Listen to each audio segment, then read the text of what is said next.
In Red Dead Redemption 2, Arthur Morgan eventually meets up with Angelo Bronte, Italian businessman / mob boss living large in Saint Denis. But did you know that Angelo's character was almost certainly inspired by a real person? Meet Charles Matranga, head of one of the first major Italian-American crime families in New Orleans during the late 1800s. Just like Bronte, Matranga rose to power by mixing charm, violence, and backroom deals. His gang ran extortion rackets, controlled the docks, and had the local politicians wrapped around their fingers. One of the wildest stories tied to Matranga happened in 1890, when his gang was accused of unaliving the New Orleans police chief. You see, the chief had been investigating the city's growing Italian crime syndicate, and shortly after publicly blaming members of the Italian community for a shooting, he was gunned down in the street.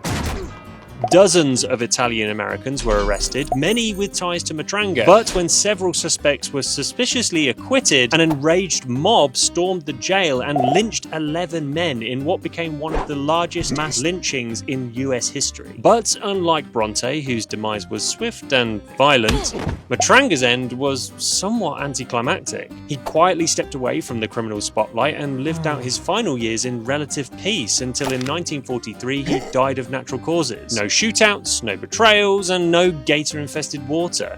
Pfft, boring. Jesus.